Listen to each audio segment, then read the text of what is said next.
हरे राम राम राम राम हरे हरे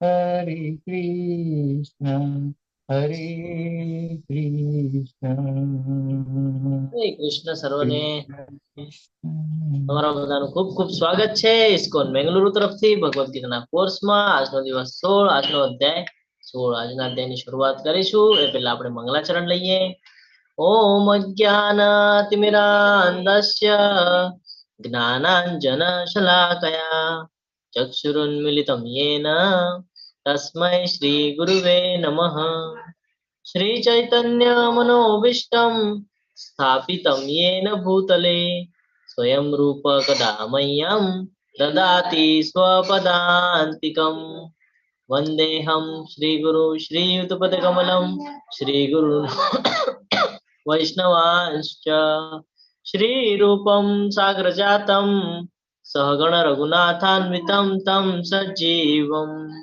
साद्वैतं सावधूतं परिजनसहितं श्रीकृष्ण चैतन्यदेवं श्रीराधान् कृष्णपादान् सहगण ललिता श्रीविशाखान्वितांश्च हे कृष्ण करुणा सिन्धो दीनबन्धो जगत्पते गोपेश गोपिका कांत राधाकांत नमोस्तुते तप्त कांचन गौरांगी श्री राधे वृंदावनेश्वरी वृषभानुसुते देवी प्रणमामि हरि प्रिये वाञ्छाकल्पतरुभ्यश्च कृपा सिन्धुभ्य एव च पतितानां पावनेभ्यो वैष्णवेभ्यो नमो नमः जय श्री कृष्ण चैतन्य प्रभु नित्यानंद श्री अद्वैत गदाधर श्रीवास आदि गौर भक्त वृंद हरे कृष्ण कृष्ण कृष्ण हरे हरे हरे राम हरे राम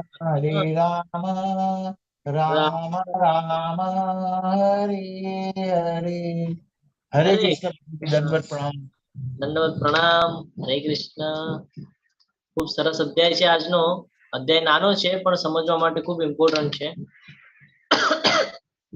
આનાથી પહેલાના અધ્યાયમાં આપણને ભક્તિ વિશેનું જ્ઞાન આપ્યું ભગવાને અને બીજું કયું જ્ઞાન આપ્યું ત્રણ ગુણોથી કેવી રીતે બચવાનું એનું આપણને જ્ઞાન આપ્યું છે ને ત્રણ ગુણો બહુ મહત્વનો પાર્ટ છે આપણા જીવનમાં આપણા ભૌતિક જગતમાં આવીએ એટલે ત્રણ ગુણોનો પ્રભાવ શરૂ થઈ જાય છે એ ત્રણ ગુણ વ્યતિરિક્ત હજી બે એવા સ્વભાવ છે આપણા જે આપણું એક આપણને પતન તરફ લઈ જાય છે તો બીજો આપણો ઉદ્ધાર કરે છે તો એ ગુણો કયા છે એ સ્વભાવ કયો છે દૈવી અને આસુરી સ્વભાવ આપણે એનું આજે ડિટેલ્સમાં વર્ણન છે તો ડિટેલ્સમાં સમજવાનો પ્રયત્ન કરશું ભગવાન ડિટેલ્સમાં સમજાવી રહ્યા છે આજના અધ્યાયમાં આપણને કે બંને કેવી રીતે છે ક્યાં હોય છે અને કેવી રીતે આપણે ઓળખી શકીએ જો સ્ટાર્ટિંગ જ ભગવાન કરી રહ્યા છે સ્ટાર્ટિંગમાં જ ભગવાન જ્ઞાન આપવાનું શરૂઆત કરે છે શ્રી ભગવાન વાચ હું ડાયરેક્ટ અનુવાદ વાંચું છું પૂર્ણ પુરુષોત્તમ પરમેશ્વર બોલ્યા હે ભરત પુત્ર નિર્ભયતા આત્મશુદ્ધિ આધ્યાત્મિક જ્ઞાનનું સંવર્ધન દાન આત્મસંયમ યજ્ઞ પરાયણતા વેદાધ્યયન તપશ્ચર્યા સાદાઈ અહિંસા સત્યતા ક્રોધ વિહીનતા ત્યાગ શાંતિ છિદ્રાસ્વેષણમાં અરુચિ જીવ માત્ર પર દયા નિર્લોભીપણું સામ્યતા લજ્જા નિશ્ચય હજી આગળ છે તેમજ આગળ કીધું છે આપણને ક્ષમા ધૈર્ય પવિત્રતા ઈર્ષ્યાથી મુક્તિ માનની ઈચ્છાથી મુક્તિ આ સર્વ દિવ્ય ગુણ છે જો આ જેટલા પણ ગુણ કીધા આપણને આ બધા કેવા ગુણ છે કે જે દિવ્ય ગુણ છે એટલે આ સારા ગુણ છે અને જે દેવી પ્રવૃત્તિ વાળા દેવતુલ્ય પુરુષોમાં જોવા મળે છે એટલે આ બધા ગુણ આપણી અંદર પણ છે આપણને એમ થાય કે આ બધા ગુણ તો મારામાં છે પણ હજી આની સાથે બીજા ગુણો પણ આપણા અંદર છે આખો દિવસ આ જ ગુણ નથી હોતા આપણા અંદર આ ગુણ ક્યારેક ક્યારેક આપણે વિકસિત કરીએ છીએ અને ક્યારેક ક્યારેક બીજા ગુણ વિકસિત થાય છે આપણામાં તો એ કયા ગુણ છે જે વિકાસ આપોઆપ પામે છે હે પાર્થ દંભ દર્પ અભિમાન ક્રોધ કઠોરતા તથા અજ્ઞાન જો આ જેટલું પણ કીધું ને અત્યારે ભગવાન આપણને સમજાવી રહ્યા છે ને કોઈ પણ વ્યક્તિ એવું ન કહી શકે કે હું દમ નથી કરતો દર્પ અભિમાન નથી મને ક્રોધ નથી કઠોરતા નથી કે હું અજ્ઞાન નથી કોઈ જ નહીં કે બધામાં આ બધા ગુણ હોય જ છે કેમ હોય છે? કારણ કે આપણે શુદ્ધ ભક્તિમાં આગળ નથી ને, એટલા માટે. આપણે ભૌતિક જગત સાથે સંકળાયેલા છે ને, એટલે આપણામાં આ બધા ગુણ હોવાના જ છે. આપણે ધીરે ધીરે કરીને એને કેવી રીતે ખલાસ કરવાના છે એ આપણને આજના અધ્યાયમાં શીખવા મળશે. તો અભિમાન, ક્રોધ, કઠોરતા અને અજ્ઞાન આ જે બધું છે, દમ નહીં, એ બધું આસુરી પ્રવૃત્તિમાં આવે છે. એટલે આપણને પતન તરફ લઈ જાય છે. નેગેટિવિટી કહે ને આપણે, ખરાબ, એમાં આવે છે આ બધું. તો આપણે એનાથી હંમેશા બચવાનો પ્રયત્ન કરવાનો છે. અહીંયા આ બે પિક્ચર બતાડ્યા છે, left side, right side. Left side નું છે સારો ગુણ દેખાડે છે, દૈવી ગુણ દેખાડે છે, જ્યારે રાઈટ સાઈડમાં જે આસુરી ગુણનું ચિત્રણ કરે છે. આપણામાં દૈવી ગુણોનો વિકાસ કેવી રીતે કરવો અને આપણામાં જે રાક્ષસ છે એને કેવી રીતે હરાવવો. જો અહીંયા આપણને બતાડે છે કે એક જ વ્યક્તિની અંદર બંને ગુણ છે, દૈવી ગુણ પણ છે અને આસુરી ગુણ પણ છે. હવે આપણા ઉપર છે ને કેવી રીતે હેન્ડલ કરવું. જેમ પાપ પુણ્ય આપણે હેન્ડલ કરી રહ્યા છે ને, કે એક સાઈડ પુણ્ય વધારવાનું કામ કરી રહ્યા છે, આપણને ખબર છે ભક્તિ કરવાથી આપણે ભગવાનના ધામમાં જઈ શકીએ છીએ. એવી જ રીતે આપણામાં હવે ગુણ આપણે વિકાસ લાવવાનો છે. કયા ગુણનો લાવવાનો છે? તો દૈવી ગુણોનો. અને જે પાપી પ્રવૃત્તિઓ છે એ બધી ધીરે ધીરે કરીને આપણે ઓછી કરવાની છે. જ્યારે આપણે ઓછી કરશું તો આપણે તરત જ ભક્તિમાં આગળ આવી શકશું. તો ભક્તિમાં આગળ આવવા માટે આ મહત્વનો પાઠ છે. આજનો જે અધ્યાય છે એ ખૂબ મહત્વનો ભાગ ભજવે છે ભક્તિમાં આગળ આવવા માટે. કારણ કે આપણા ગુણો કેવા છે ને એના ઉપર બધું ડિપેન્ડ કરે છે. આપણને જો આ બંને બાબત ઓળખતા આવડી જાય કે દૈવી ગુણો કેવા અને આસુરી ગુણો કેવા, તો આપણને ઘણો હેલ્પ થઈ જાય છે. અને એ સૌથી મહત્વનું. હવે આ કેવી રીતે આપણામાં આવે દૈવી ગુણ અથવા તો આસુરી ગુણ? તો એનું અહીંયા એક એક્ઝામ્પલ આપણને આપવામાં આવેલું છે કે સારા સફરજન સાથે ખરાબ સફરજન. એવી જ રીતે કચરાની ટોપલીમાં જાસ્મીનનું ફૂલ. તો ઘણા બધા ફ્રૂટ રાખ્યા હોય, એકદમ સરસ તાજા હોય, રસવાળા, અને એની સાથે ખરાબ ફ્રૂટ મૂકી દેવામાં આવે તો 2 દિવસ પછી જોશો ને તો એ જે સારા ફ્રૂટ છે ને એને પણ ડાઘ લાગી ગયો હશે, એ પણ ખરાબ થવાની શરૂઆત કરી દીધી હશે. અને જાસ્મીનનું ફૂલ છે, કેટલું સરસ સુગંધ વાળું હોય, એને કચરાની ટોપલીમાં નાખીએ તો કચરામાં દુર્ગંધ મારતી હોય, તો એક સમય એવો આવશે કે દુર્ગંધ ઓછી તો થશે, પણ આ જે ફૂલની સુગંધ છે ને આખી શોષી લેશે. આપણને ફૂલની સુગંધ આવશે જ નહીં, શોષી લેશે. તો આના ઉપરથી આપણે એમ શીખવાનું છે કે આપણે કેવા લોકો સાથે સંગત રાખીએ છીએ એના ઉપર બધું ડિપેન્ડ કરે છે. ઓલું કહેવામાં આવે છે ને, સંગ તેવો રંગ. અહીંયાથી જ છે આ બધું, ભગવદ્ ગીતામાંથી જ લેવામાં આવેલું છે. તો બહુ ઇમ્પોર્ટન્ટ છે કે આપણે આપણી સંગત કેવા લોકો સાથે રાખીએ છીએ. આપણે જેવા લોકો સાથે સંગત રાખશું એવા ગુણો આપણામાં વિકસિત થશે. અને જો આ ગુણ વિકસિત ન કરવા દેવા હોય, આપણે આસુરી ગુણ આપણામાં વિકસિત ન થવા દેવા હોય, તો મોસ્ટલી આપણે એકાંત રાખેલું વધારે સારું. ભલે આપણને કઈ બાબત ન મળે, પણ એકાંત રહેશું ને તો આપણે ખરાબ પ્રવૃત્તિઓમાં નહીં જઈએ. પણ એવું નથી કે મારા ફ્રેન્ડ્સ નથી તો મારે હવે કેમ ઓલું કરવું, મારે ફ્રેન્ડ્સની જરૂરત છે, કોન્ટેક્ટમાં તો જોઈએ, આપણે એમ વિચાર કરતા હોય છે. ને આપણે એવા લોકો સાથે કોન્ટેક્ટમાં આવી જઈએ છીએ, એવા લોકો સાથે પરિચયમાં આવી જઈએ છીએ જે આપણને પણ પતન તરફ લઈ જાય છે. તો બહુ મોટો પાર્ટ ભજવે છે. એક જ વ્યક્તિના અંદર બંને ગુણ જોવામાં મળે છે, આસુરી ગુણ પણ અને દૈવી ગુણો પણ. કુશળતાપૂર્વક તમારી સંગતને પસંદ કરો. તો જે લેફ્ટ સાઈડ નું પિક્ચર છે એ કેવું છે, આપણને જોતા જ સમજાય જાય એકબીજા સાથે બાજી રહ્યા છે ને. એટલે ક્રોધ શેમાં આવે છે? આસુરી ગુણમાં આવે છે. ત્યારે રાઈટ સાઈડ ના પિક્ચરમાં આપણને દેખાય છે ભગવાનના ભક્તો છે. તિલક ઉપરથી જ ખબર પડી જાય, આપણે તિલક જોઈને જ આપણને ખબર પડી જાય કે આ કેવા ગુણમાં હશે. એટલા માટે હંમેશા આપણે આપણી સંગત ઓળખવી ખૂબ જરૂરી છે કે આપણે કેવા લોકોના પરિચયમાં છીએ, છે ને. બીજી બાબત, જ્યારે આપણે ભૌતિક જગતમાં આગળ આવવું હોય તો આપણે પ્રયત્ન કરતા હોય કે એવા લોકોમાં રહીએ કે જે આપણને શીખવું છે. ફોર એક્ઝામ્પલ, આપણે બિલ્ડર બનવું હોય તો આપણે બિલ્ડરના જે રિલેટેડ લોકો હોય એ લોકોમાં આપણે વધારે રહીએ તો આપણે બિલ્ડર બની શકીએ. એવી જ રીતે જ્યારે આપણે એ ભક્તિમાં આગળ આવવું હોય તો આપણે સંગ પણ એવા જ લોકોનો રાખવો પડશે કે જે ભક્તિમાં દ્રઢ નિશ્ચય સાથે ઉતરેલા છે. એવું નથી કે ખાલી માળા પહેરેલી છે અને દેખાવા માટે ફરે છે, પ્રોપર માળા પણ કરે છે. બહુ ઇમ્પોર્ટન્ટ છે આ બધું. એક બાબત છે ખાલી દેખાવું કરવું અને એક બાબત છે રિયલિટીમાં એ કરવું. આ બે પણ અલગ ડિફરન્સ છે. કારણ ઘણા બધા અત્યારે ભૌતિક જગતમાં એવા આપણને દેખાય છે જે તિલક વગેરે કરીને ફરતા હોય છે પણ પ્રોપરલી પાલન કરતા હોતા નથી. તો એનામાંના ગુણ આપણામાં આવે છે. એટલે હંમેશા આ બધી બાબતો જોવી, ચકાસવી અને પછી આગળનું આપણે નિર્ણય લેવો જોઈએ. શુદ્ધિકરણની પ્રક્રિયા તો ભક્તિમય સેવાઓ, જપ, જેમાં જપ આવે છે, શાસ્ત્રોનું શ્રવણ કરવું, પ્રસાદનો સન્માન કરવો વગેરે વગેરે. આપણને ભક્તિની ઘણી બધી પ્રક્રિયાઓ આપણને ભગવાને નવદા ભક્તિ દ્વારા સમજાવી છે. જો બંને યુદ્ધ કરી રહ્યા છે, આપણે અંદર પણ આ બંનેનું યુદ્ધ ચાલી રહ્યું છે.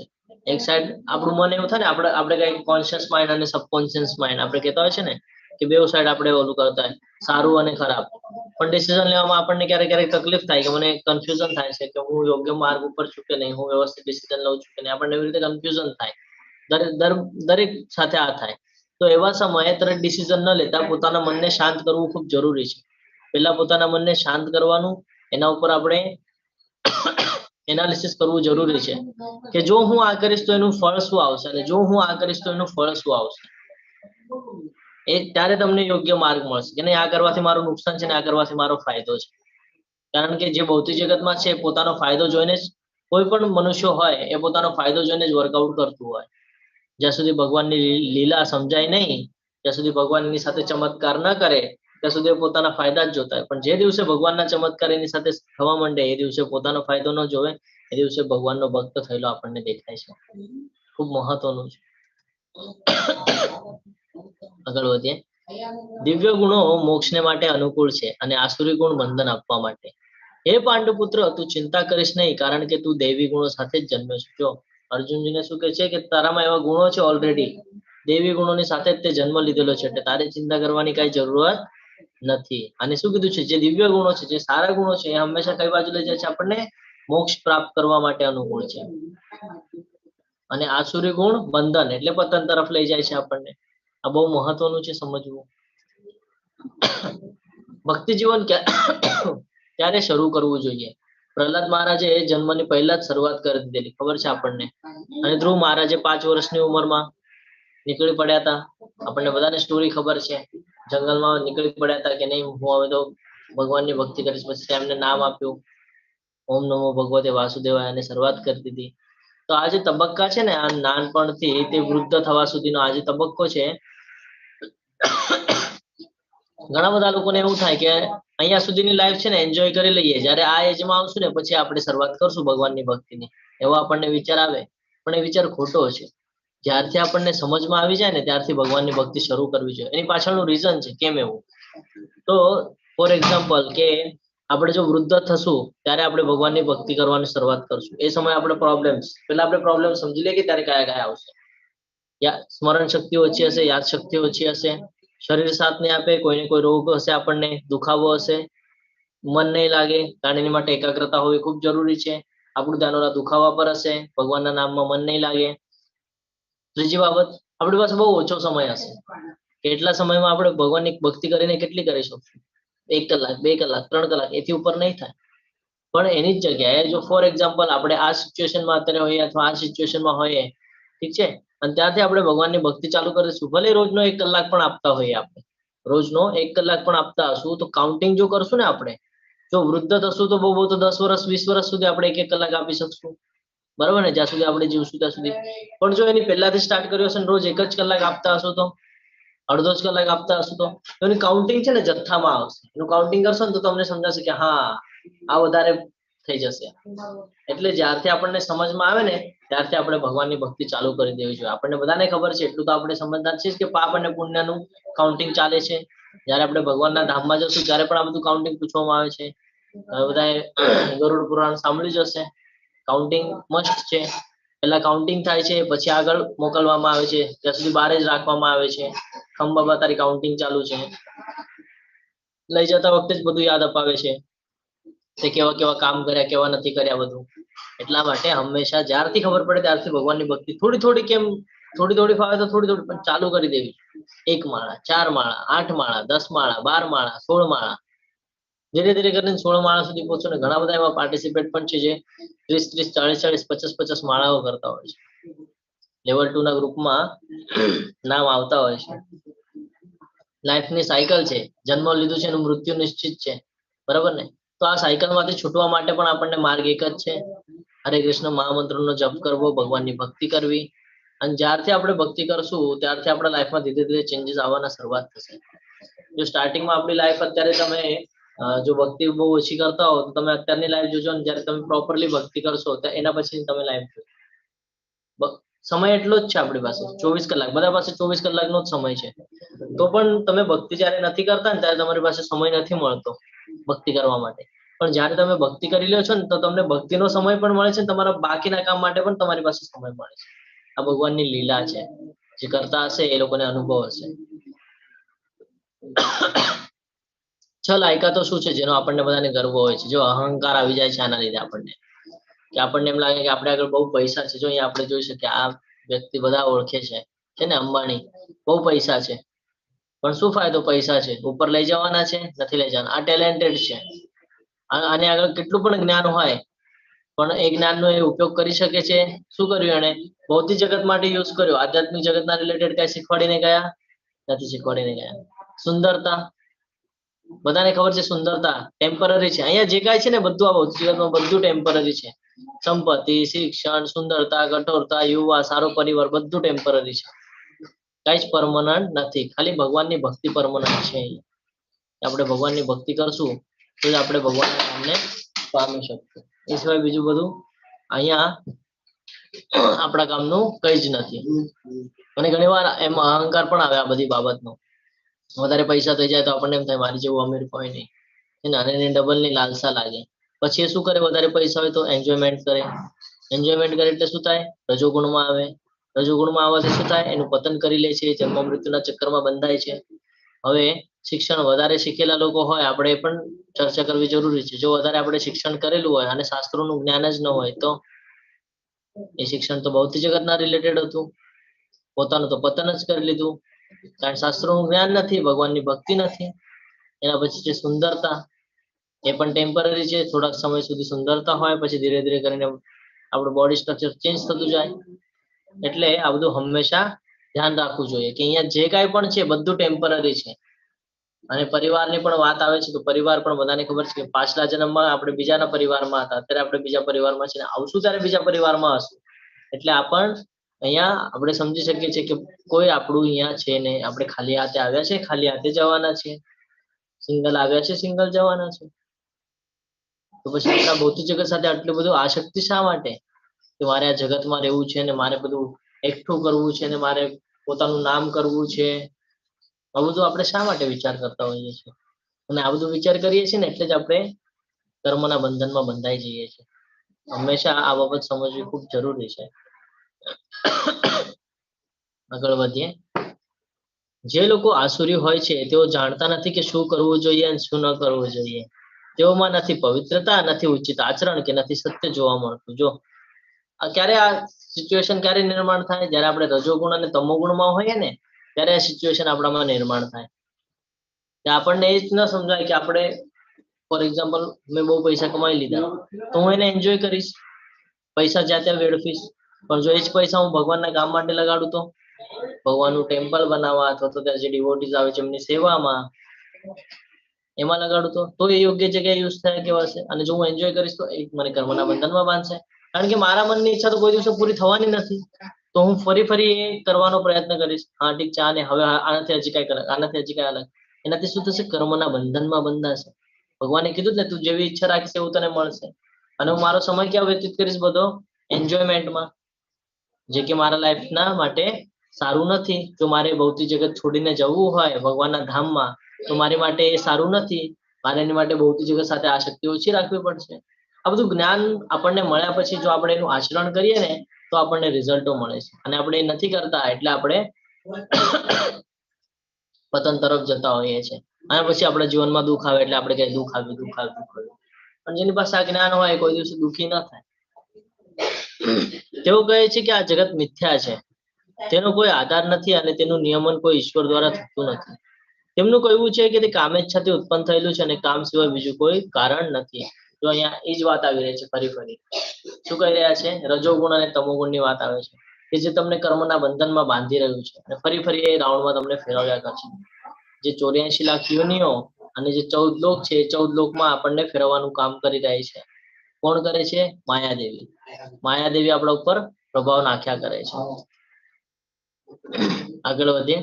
એવો નિષ્કર્ષનું આગમન કરીને આસુરી લોકો જેમને આત્મજ્ઞાન ખોઈ દીધું છે અને જેઓ બુદ્ધિહીન છે એવા બિનઉપયોગી અને ભયાવહ કાર્યોમાં પ્રવૃત્ત હોય છે, જે સંસારનો વિનાશ કરવા માટે હોય છે. જો રાઈટ સાઈડમાં એક પિક્ચર બતાડેલું છે કેટલું હાનિકારક છે આપણને બધાને ખબર છે, તો પણ એ એવું જ બધું કરતા હોય છે. પણ એવું વિચાર નહીં કરે કે આનાથી ઘણા બધા લોકોને નુકસાન થશે, ફ્યુચરમાં નુકસાન થશે.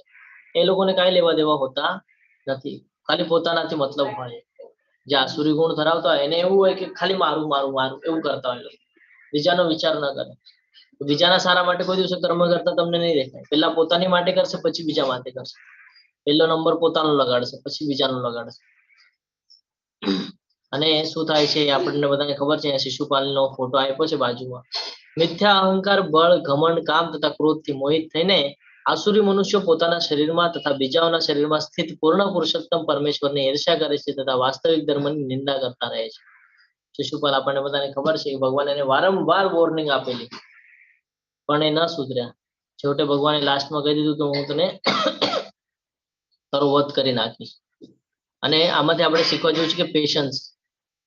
ભગવાને 100 ગાળ સાંભળવા સુધી પેશન્સ રાખ્યું. 100મી વાર જ્યારે થયો ત્યારે ભગવાને સુદર્શન ચક્ર છોડીને એનો ડાયરેક્ટ વિનાશ કરી નાખ્યો. આપણા જીવનમાં પણ આવી જ રીતે હોય છે. આપણામાં પેશન્સ હોતું નથી કોઈ બાબત. પેશન્સ આપણને ન થાય. ઓલો બોલ્યો સામે રિટર્નમાં આપણે તરત જવાબ આપી દેતા હોય છે. પણ અહીંયાથી ભગવાન પાસેથી આપણે એ ગુણ શીખવો જોઈએ કે ભગવાને જેવી રીતે પેશન્સ રાખ્યું એવી રીતે આપણે પણ પેશન્સ રાખવાનું છે. આપણે જ્યારે ભક્તિમાં આગળ આવશે ને તો 100 જણા આપણને ટોકશે કે આ શું કરી રહ્યો છે, આ શું આખો દિવસ માળા માળા કર્યા કરે છે, આખો દિવસ શું આ માંડ્યું છે. ઘણા લોકો બોલશે આપણને કે શું આટલો મોટો તું કઈ ભક્ત બની ગયો એમ કે છે, કે આટલું ભગવત ગીતા વાંચે તો તને આટલું બધું જ્ઞાન આવી ગયું. એવી રીતે બોલે આપણને ઘણા લોકો. એ લોકો ન સમજી શકે. એ લોકો રજોગુણ તમોગુણ વાળા છે. એ લોકો ભક્તિ શું એ લોકો ન સમજી શકે. એટલે એવા તો ઘણા બધા આવશે. તો એવા સમયે આપણે આવી રીતે પેશન્સ રાખવો ખૂબ જરૂરી છે કે કોઈ આપણને કઈ બોલી જાય તો આપણે તરત રિએક્ટ નથી થવાનું. આપણે એમ સમજવાનું છે કે એ લેવલમાં નથી, એની લેવલ એ નથી એટલે એ નથી સમજી શકતો. એની લેવલ અલગ છે. આગળ વધીએ. હે કુંતી પુત્ર, આવા મનુષ્ય આસુરીઓનીમાં વારંવાર જન્મ ગ્રહણ કરીને ક્યારેય મારા સુધી પહોંચી શકતા નથી. તેઓ ક્રમશ અત્યંત અધમ જીવનની ગતિને પામે છે. જો આવા જે લોકો છે એ હંમેશા શું થાય છે, ફર્યા કરે છે, નીચે પતન થતું જાય છે. એ લોકો કોઈ દિવસે ભગવાનના ધામમાં નહીં જઈ શકે. પણ કેટલો પણ પ્રયત્ન કરશે તો એ ભગવાનના ધામમાં નહીં જઈ શકે. એની પાછળનું રીઝન પણ છે કે માનવ જન્મ ઘડે ઘડે નથી મળતો. ઘણી તપશ્ચર્યા, ઘણું સારું જ્યારે આપણે વર્કઆઉટ કરેલું હોય અને એનું રિઝલ્ટ થકી ભગવાન આપણને માનવ જન્મ આપે છે કે હવે ચાલ ઠીક છે તું અહીંયા સુધી પહોંચીને હું તને લાસ્ટ ચાન્સ આપું છું, તું અહીંયા નીકળી જા બારે. એની માટે આપણને માનવ જન્મ મળ્યો છે. હવે માનવ જન્મ મળ્યો છે તો બધા શું વિચાર કરે કે એન્જોય કરવા માટે મળ્યો છે ભાઈ માનવ જન્મ, એન્જોય કરી લ્યો. આગળનું કોણે જોયું? લોકો સમજી જ નથી શકતા ભગવાને માનવ શું કામ બનાવ્યા આપણને. તો રાખત ને આપણને એન્જોય જ કરવું હોત તો પછી બીજા એમાં રાખત. હા ઓલા યોનીમાં રહેતું રહે, અહીંયા ભૌતિક જગતમાં જ રહેતું, તારું કઈ કામ નથી. પણ ભગવાને આપણને કેપેબલ સમજ્યું છે. એક ચાન્સ આપ્યો છે ભગવાને આપણને. લઈ લે એક ચાન્સ, આવી શકે છે મારા ધામમાં. આ નરકના 3 દ્વાર છે. કયા? કામ, ક્રોધ અને લોભ. દરેક શાના મનુષ્ય તેનો ત્યાગ કરવો જોઈએ, કારણ કે તેનાથી આત્માનું પતન થાય છે. નરકના દ્વાર કીધા છે કામ, ક્રોધ અને લોભ. આપણને ખબર છે બીજા અધ્યાયમાં આપણે શીખી ગયા છીએ આ બધું કેવી રીતે ઉત્પન્ન થાય છે અને એનો રિઝલ્ટ શું આવે છે. આપણને બધાને ખબર છે. હંમેશા આ 3 બાબતથી આપણે જેટલા દૂર રહીએ એટલું આપણા જીવન માટે વધારે સારું છે. આપણે જોઈ શકીએ અહીંયા દ્રૌપદી તરફ વાસના હતી, બરાબર. કૌરવોનો વિનાશ શું કામ થયો અહીંયા આપણને સમજાવવામાં આવે છે. પાંડવો પ્રત્યેનો ગુસ્સો હતો અને હસ્તિનાપુરના રાજ્ય તરફ એમનો લોભ હતો. આ 3 બાબત લઈને એ આવ્યા હતા. અને પછી આપણે જોયું કે 100 જણા મરી ગયા, જેમાં દ્રોણાચાર્ય, ભીષ્મ પિતામહ બધા મહાન રથી મહારથી હતા, કર્ણ અને બધા છે ને. અને એક સાઈડ ખાલી 5 પાંડવો અને ભગવાન કૃષ્ણ હતા. તો અહીંયાથી આપણે સમજી શકીએ છીએ કે આપણે પોતાનું પતન કેવી રીતે કરતા હોઈએ. 4 ખામીઓ છે મનુષ્યમાં. એક તો હંમેશા ભૂલો કરતા હોય છે, ભ્રમિત થતા હોય છે, એની ઇન્દ્રિયો બધી અપૂર્ણ છે, કોઈ ઇન્દ્રિયો એની પૂર્ણ નથી, અને એની અન્યને છેતરવાની વૃત્તિ જે એને પતન તરફ લઈ જાય છે. આ 4 બાબતથી પણ હંમેશા બચવાનો પ્રયત્ન કરવો જોઈએ. હવે આપણે જોઈએ કે શું અત્યારે જ પોસિબલ છે, આની પહેલા નહોતું, આની પહેલા પણ હતું.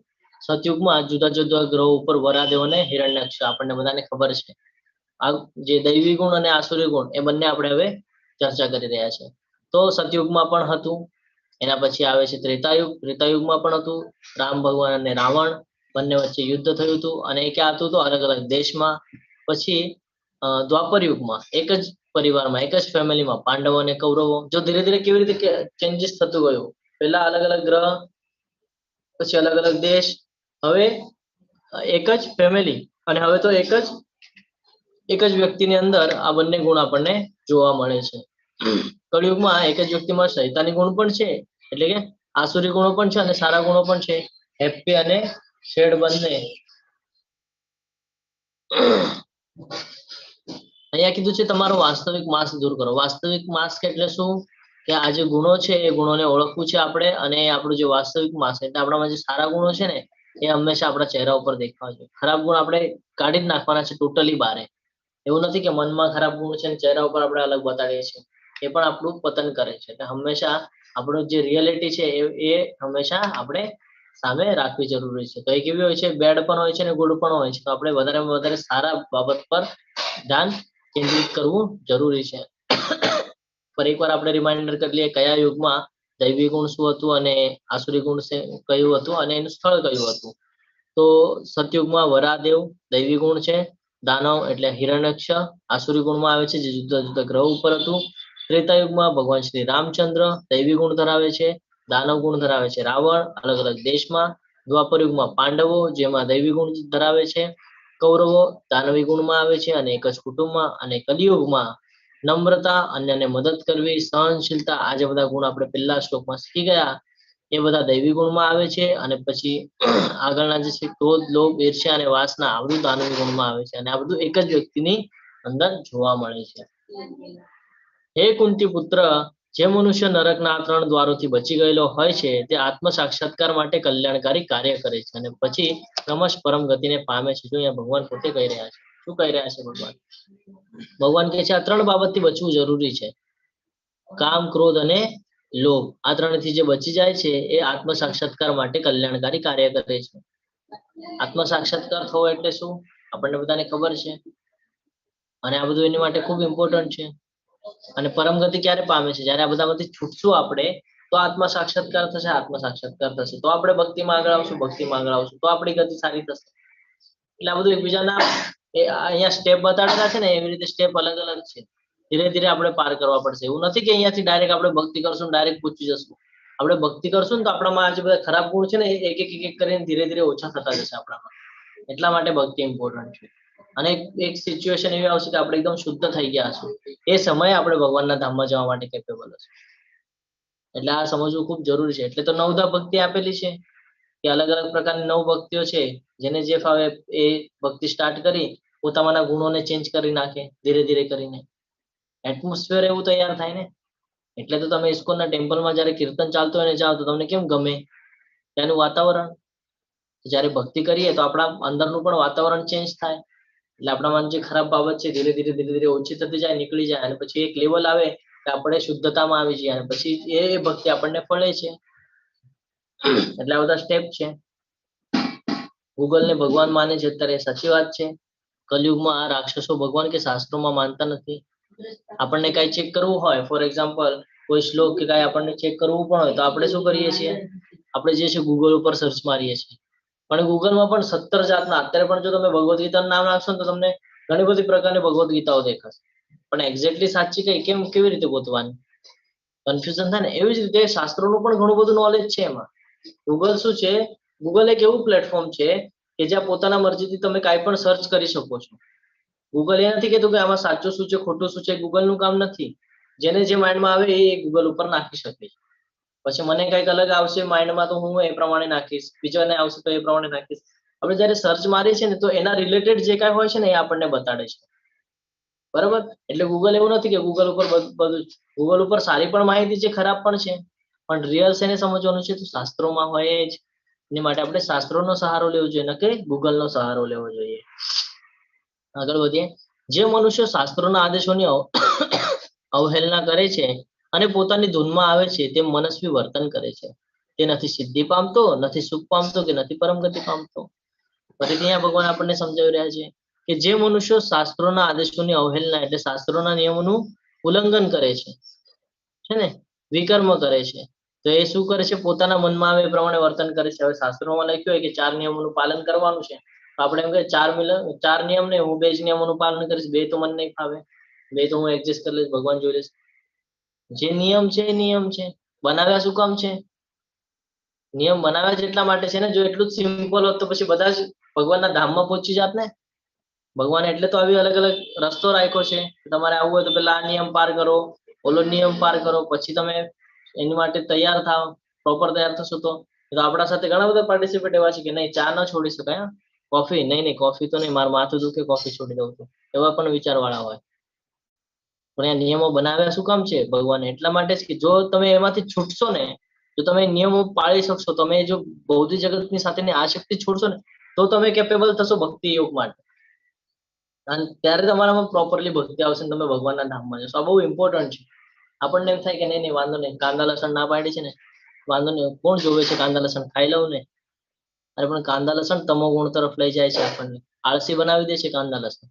એકવાર હોય એવું તો ખાઈને જોજો એટલે ખબર પડશે આળસી બનાવે છે કે નહીં. તો અહીંયા એ જ શીખવાડવામાં આવે છે આપણને ભગવદ ગીતા દ્વારા, તો પોતાને કેવી રીતે બચાવી શકે. આપણે નાના નાના નિયમોનું પાલન નથી કરી શકતા ને, એ જ આપણો પ્રોબ્લેમ છે. તો નાના નાના નિયમોનું પાલન કરે ને તો બહુ આપણને રિઝલ્ટ મળે. તેથી મનુષ્યોએ શાસ્ત્રોના નિયમો પરથી સમજવું જોઈએ કે શું કર્તવ્ય છે અને શું કર્તવ્ય નથી. આવા નિયમો અને નિયંત્રણો જાણીને મનુષ્યોએ એવી રીતે કર્મ કરવું જોઈએ કે જેથી કર્મ ક્રમે ક્રમે ઉન્નતિ પામે. શું કે છે ભગવાન? ક્રમે ક્રમે ઉન્નતિ પામે. આપણે નાના નાના નિયમો છે, આપણને એમ થાય નહીં આ તું નહીં પાડું, અથવા તો 4 હોય, એક છોડી દઈએ, આપણે 3 પાડી શકશું, એકનું જવા દે, વાંધો નહીં, એડજસ્ટમેન્ટ કરી લેશું. ભગવાન કઈ જ એડજસ્ટમેન્ટ નહીં કરે. ભગવાન કહેશે નિયમ પાડીશ તો આગળ આવીશ. જેમ પરીક્ષામાં હોય ને, આટલા માર્ક હોય તો જ પાસ, નહીં તો નહીં. તો એવી રીતે છે અહીંયા પણ ભગવાનના ધામમાં પણ. તો આપણા બધાની અંદર જે રાક્ષસો છે, જેમ કે કામસાસ, આપણે જોયું ઘણા બધા પ્રકારની આપણા અંદર પણ એવી વૃત્તિ છે ને, કે આપણે અલગ, આ પણ એક વૃત્તિ જ થઈ ગઈ કે 4 નિયમો આપ્યા છે ને હું 2 પાલન કરીશ ને 2 નહીં કરું. તો એ દૈવી ગુણોમાં જે 2 આવી એ દૈવી ગુણો, જે ના આવી એ આસુરી ગુણમાં આવી જાય છે. અને એને કેવી રીતે આપણે પાર કરી શકીએ છીએ? તો ભગવાનની ભક્તિ કરીને, હરે કૃષ્ણ મહામંત્રનો જપ કરીને. અહીંયા ખૂબ સરસ રીતે આપણને સમજાવ્યું છે. શું તમને જીવનમાં કોઈ સમસ્યા છે? જો આપણો આન્સર ના હોય તો પછી ચિંતા શા માટે કરવાનું છે? અને જો આપણો આન્સર હા હોય તો આપણે હજી ક્વેશ્ચન આવે છે કે શું તમે તેના માટે કંઈ કરી શકો છો? આપણે કંઈ કરી શકીએ એની માટે? બધું ભગવાને લખેલું છે, ભગવાનના ઈચ્છાથી થવાનું છે, એમાં આપણે તો કાંઈ જ નથી કરી શકતા. ખાલી પ્રયત્ન કરી શકીએ, એથી વધારે કાંઈ જ ન કરી શકીએ. તો પછી આપણે ચિંતા શું કામ કરવાનું છે? જ્યારે બધું ભગવાન દ્વારા ઓલરેડી લિખિત છે, આપણે ખાલી અહીંયા નિમિત્ત માત્ર છે, તો પછી આપણે ચિંતા શા માટે કરવાનું? બધું ભગવાનના હાથમાં ન છોડી દેવાય? તો પણ આપણે ભૌતિક જગતમાં ઘણો વિચાર કરતા હોઈએ છીએ, છે ને. અને આપણે શું વિચાર કરતા હોઈએ છીએ કે નહીં હું કરીશ. અરે પણ ભગવાને બધું ફિક્સ કરીને રાખ્યું છે. જે ભગવાનની ઈચ્છા છે એ પ્રમાણે કર તો તારા મનનું બધું થશે. પણ જો તું તારા મન પ્રમાણે કરવા જઈશ તો તારા મનનું બધું થશે નહીં. પણ જો તું ભગવાનની ઈચ્છા પ્રમાણે કરવા જઈશ તો તારા મનમાં તને જે ઈચ્છા છે બધી ભગવાન પૂરી કરે છે. અને આની પહેલાના અધ્યાયમાં ભગવાન આપણને ઘણી વાર ક્લિયર કરેલું છે કે તને જે જોઈએ છે એ પણ આપે છે, ને તારી પાસે જે છે એનું રક્ષણ પણ કરીશ, કરેલું છે ભગવાને આપણને. અને અહીંયા આપણને ખૂબ સરસ ઉદાહરણ છે આપણી પાસે, લાઈવ એક્ઝામ્પલ. શ્રીલા પ્રભુપાદજી ખૂબ જ નાની ઉંમરમાં એમને ભક્તિનો સંગ લાગ્યો હતો. ઘર જ વૈષ્ણવ કુટુંબ. આગળ જઈને આપણે જોયું 70 વર્ષની ઉંમરમાં પાશ્ચાત્ય દેશમાં ગયા, 2 વાર હાર્ટ એટેક આવી ગયો છે, તો પણ ભગવાનનો પ્રચાર છોડ્યો નહીં.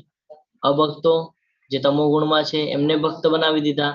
એ પણ એવી જગ્યાએ કે જ્યાં હિન્દુ ધર્મ શું છે ખબર જ નથી, એવા લોકો પાસે જઈને.